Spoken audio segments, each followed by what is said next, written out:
We told the administration then, if you're serious about exploration, you've got to up the budget $3 billion in 2010 and keep that level adjusted for inflation in order to have an exploration program. But please don't fall short of that and say you still want to do it. And if you can't do it, let's just keep flying space station and space shuttle.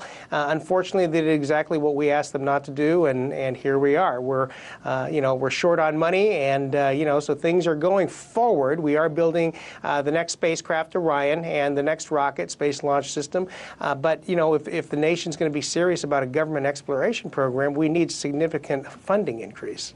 And there you have it. That's the final word on space from former ISS commander, veteran astronaut Leroy Chiao. Thank you so much for joining us today, Leroy.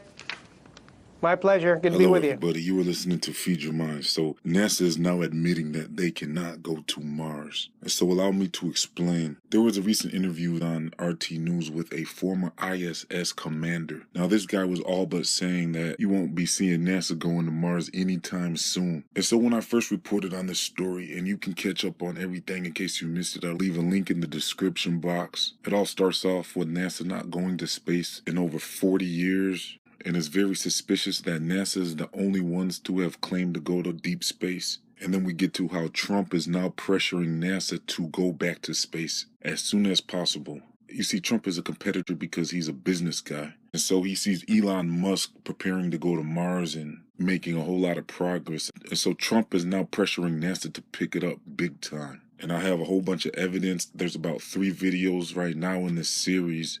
So I have a whole lot of footage and reports and evidence of all of this in my playlist. Make sure to check that out to get caught up with everything in case you missed it. And so in my previous reports, Trump was pressuring NASA to get an astronaut into space within 4 years or 8 years max. He called NASA to a meeting and he instructed them that that's what he wants. And so he increased their budget. So while all the other government's funding is decreased, NASA saw a budget increase to nearly $20 billion. And NASA tried their best to avoid answering Trump when Trump asked them around 3 times if they can accomplish getting to Mars within his last term at the latest, and they pretty much dodged the question the whole time. And so now the former ISS commander is jumping in on everything, and he's bluntly saying that NASA is not going to be making it to Mars anytime soon.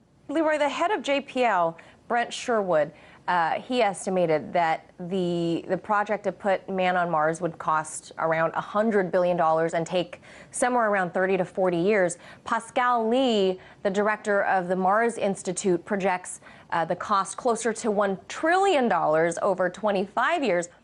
And so in my last report, Trump seems to think that NASA can pull off getting to deep space in under 10 years. But now this former ISS commander is now saying that it may take up to 25 to 30 years now. And if that's not a push-off delay, I don't know what is. This former ISS commander is now saying that NASA needs way more funding than the $20 billion a year they're getting right now. And the reason why he's saying that is because he knows they can't afford it. NASA picked the perfect delay strategy because they know that the U.S. can't really afford funding increases right now. And probably no time soon, really, with the deficit that the U.S. is facing.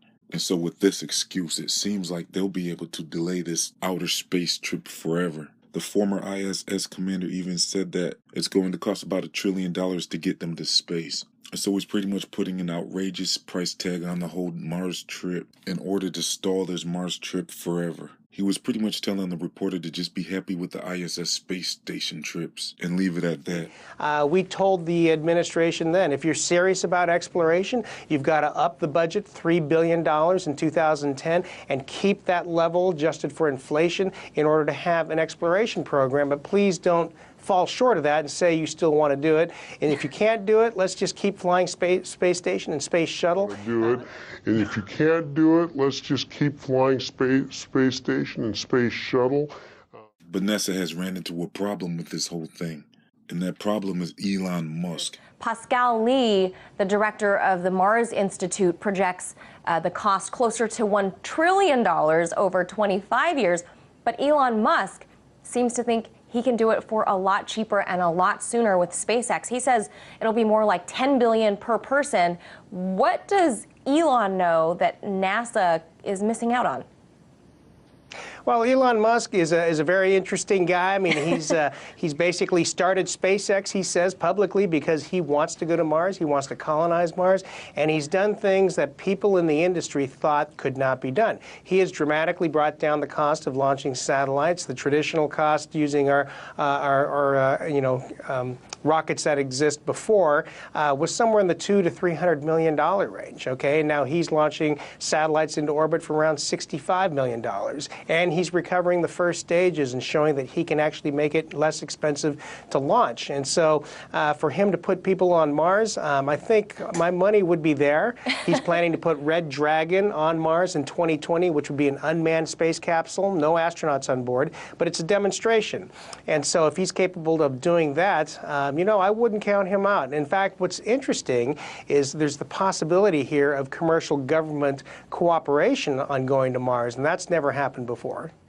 You see, Elon Musk is allegedly a private company, and now he's announcing that this Mars trip can be done with way less money and in way less years. And so basically, Elon Musk is an updated version of Werner von Braun. And so if this guy is truly a private sector guy and he knows his stuff, he's pretty much saying, according to technology, it shouldn't cost that much, and we should be able to do it a whole lot quicker than what NASA is proposing. And so what is NASA going to do about this Elon Musk guy? If Elon Musk can do this project in under 10 years and do it for way cheaper than what NASA is saying, does that mean NASA is lying to us about how long this is going to take and how much money it's going to cost? So NASA is basically saying, be happy with your rovers and your space stations and leave us alone while we continue to collect your money. If you want to help support this channel, please join my Patreon page. Link is in the comment box and description box. Don't forget to like, comment, share, and subscribe. Thank you for tuning in. Signing off.